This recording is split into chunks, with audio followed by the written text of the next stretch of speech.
Hi, today in this lesson we are going to be talking about probability. And there are two types of probability. The first is theoretical probability, and that is based on theory.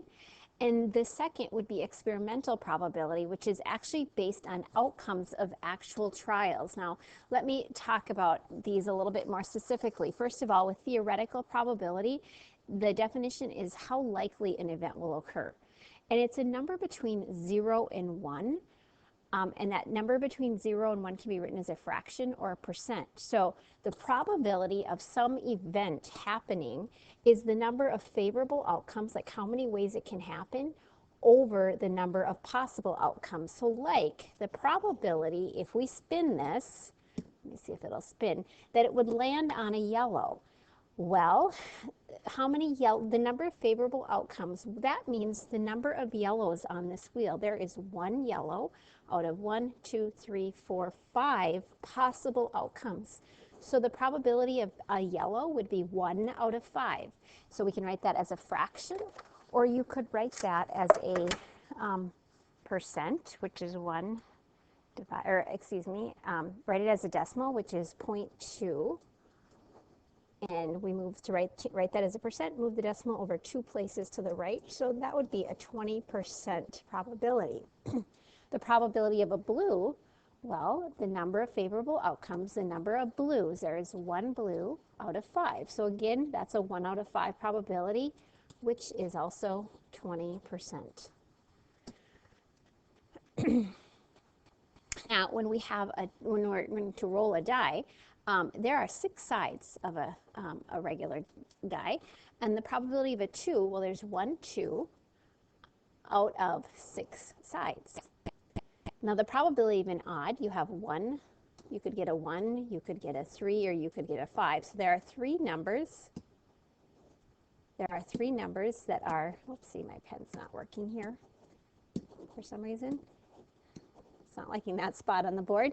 There are 3 numbers that are odd, so that would be 3 out of a total of 6, which would be 1/2, or you could write that as 50%. All right, next problem. Sophie has 3 red marbles, 5 white marbles, and 4 blue marbles on the floor. Her cat comes along and bats 1 marble under the chair. What is the probability that it is a red marble? So when you do this, I think it's helpful to write down what we're looking for, the probability of a red. Okay, so then you say, okay, how many reds, the number of favorable outcomes means how many reds are there? There are 3. And the number of total outcomes is saying how many marbles are there altogether? There are 3 and 5 and 4. So you add those numbers together, that would be 12. So it'd be 3 out of 12, which is 1/4.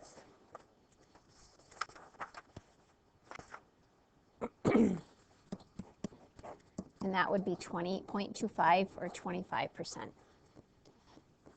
Okay, the next one says if you toss 2 6-sided number cubes that have 1, 2, 3, 4, 5, 6 on each side, what is the probability that you will end up, that you will get 2 cubes that add up to 9? So one way to look at all of the possible outcomes, because we want the probability of a sum of 9 here, a very structured way to do it and say, well, you have 1 through 6 on one of the die, 1 through 6 on the other. So you could get a 1 and a 1. That would give you a sum of 2. You could get a 1 and a 2. That would give you a sum of 3. Or you could get a 1 and a 3. That would give you a sum of 4. And if you make a chart like this one with the sums, then that tells you all of the possible sums. So the probability of getting a sum of 9, let's see, that can come up 4 different ways. Okay, like you can get a 3 and a 6, or a 4 and a 5, or a 5 and a 4, or a 6 and a 3. So that could come up, that comes up 4 times out of a possible, let's see, there are 6 times 6, there are 36 different outcomes. So that's a 1/9. And you could also write that as 1 divided by 9, which is 0.11, or about 11%. Now, theoretical probability, like we said, that is based on theory. So the probability of getting a 5, for example, Well, there's 1 5 on a dice. It would be 1 out of 6 possible sides, so it'd be 1/6. Now, experimental probability is based on outcomes of actual trials. So let's say that I spin this, let's spin it 6 times. So the first time we get a 5. Yeah, so you got a 5 that time. Let's spin it again. The next time we got a 2.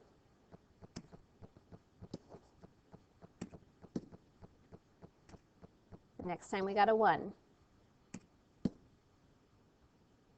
Oh, we got a 2 again.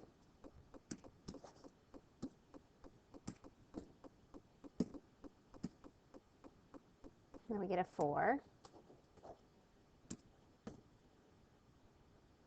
And we got another 4. Okay, so the probability then of getting a 5, experimental probability,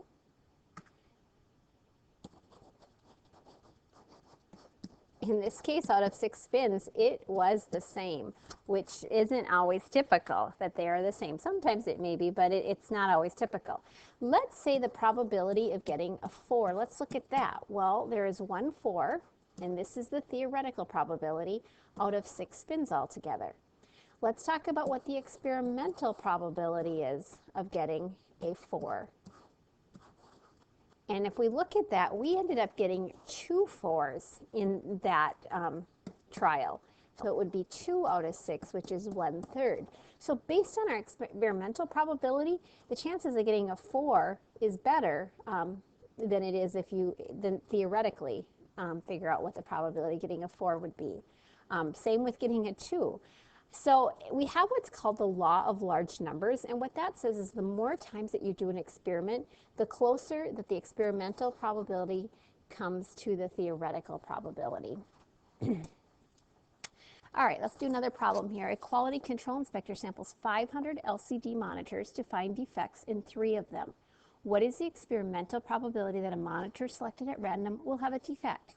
Well, we want the probability of a defect. There are, how many of them are defective? 3 out of how many total monitors? 500. 3 out of 500. And that would be 0.006. All right, next, if the company manufactures 15,240 monitors in a month, how many are likely to have a defect based on the quality inspector's result? So the probability of having a defect is 0.006, so that would be 0.6%. So it would be 0.6%, which is 0.006 of means times the total number.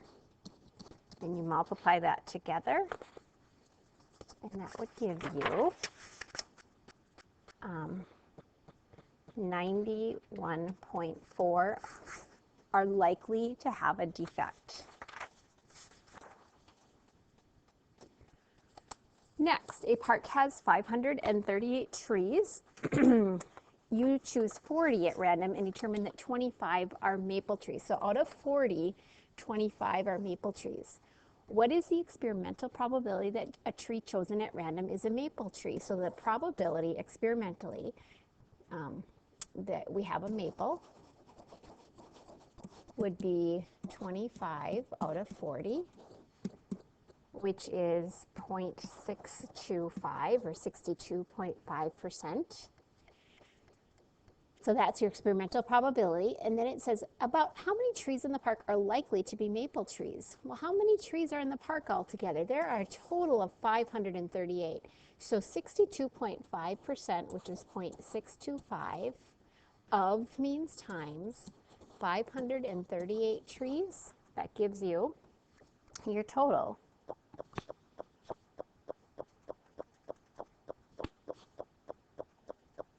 Which is 336.25. So around 336 trees are likely to be maple trees. I bet that's a pretty park. Okay, just a few other questions here. This is another one. It says use the simulations to find your answers. A computer program simulated tossing 3 coins 500 times. The results are shown below. So a heads came up 50 times. a heads, tails, heads came up 76 times, and so forth. Based on the computer simulation, what is the experimental probability of tossing 2 heads and a tail? So what we want to do is we want to look at, okay, how many times do you get 2 heads and a tail? 2 heads and a tail, head, head, tail. So it would be these times right here. So we would add those together. So the probability of getting 2 heads and a tail, let me write that out. Oopsie. Probability of getting a head, and a tail. So that would be 76 plus 62 plus 64. There are 202 out of the total number, which is 500. And then we can reduce that, which would be 101 out of 250. Or it would be 0.404, which is 40.4%. What is the theoretical probability of tossing 2 heads and 1 tail? Well, theoretically, the probability of getting a head and a tail, whenever I say and, it means you multiply. So the probability of getting a head the first time would be a half. The next time it would be a half, and the probability of getting a tail would be a half, which would be 1/8. And 1 divided by 8 is 0.125. So that's about 12%. All right, let's take a look at the next problem here. It says 3 pool balls are randomly chosen from a set numbered from 1 to 15. What is the probability that the pool balls chosen at random are numbered 5, 7, and 9? So 3 pool balls are randomly chosen from a set numbered 1 to 15. So you have 15 pool balls. What is the probability that the pool balls would be numbered 5, 7, and 9? So you have these 15 pool balls, and what you have to do is you have to look at all the different possible outcomes there are. So that would be all the different groups of 3 that you could take out of 15. Now, when we're looking at all of the different groupings of 3, that is a combination. So to figure out, when we do problems like this, it's good to figure out, you want to figure out how many possible outcomes are there first. And so if there are 15 balls and you want to find all the different groups of 3 you could take, that's a combination. So it's 15 choose 3. And so if we put that in our calculator, that's 455. So there are 455 ways that you could take out groups of 3. And there's only one group of 3 that has a 5, a 7, and a 9. So the probability would be 1 out of 455 that you would get a 5, a 7, and a 9.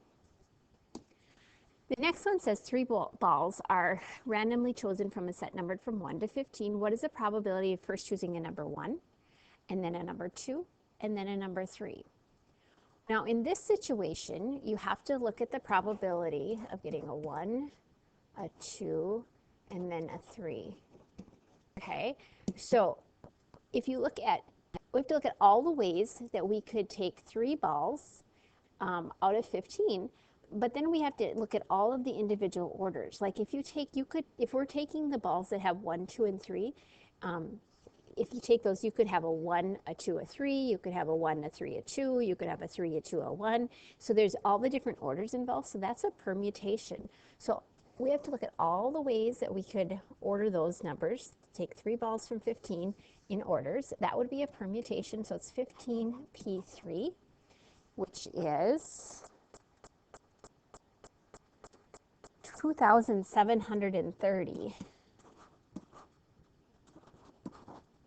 Okay, and there's one way, one time, 1 out of 2,730, where you get a 1, a 2, and a 3. All right, we're going to just go ahead and skip some of these here and finish this lesson up.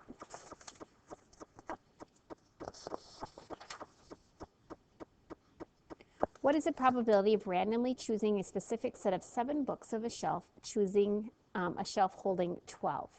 So we have a shelf that has 12 books and we want to choose a certain 7 books. So in that problem, we're just picking groups of 7. So it would be, we have to look at all the ways that you could pick groups of 7.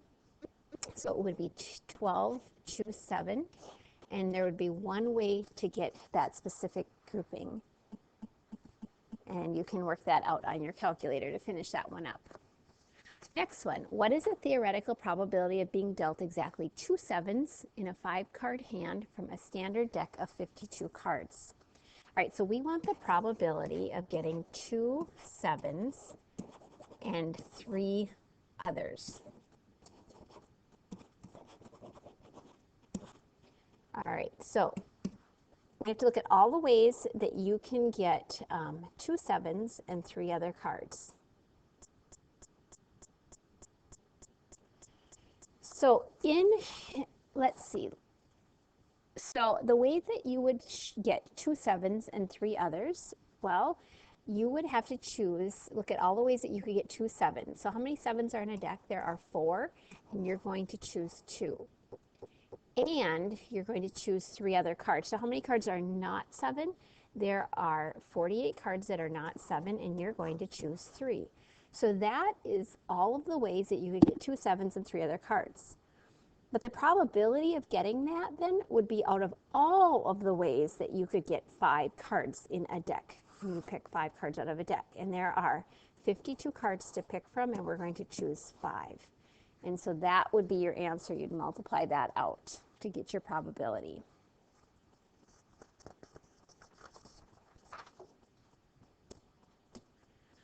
All right, we're going to finish up that lesson and go ahead and look at the problems. Let me know if you have questions. Thank you for watching.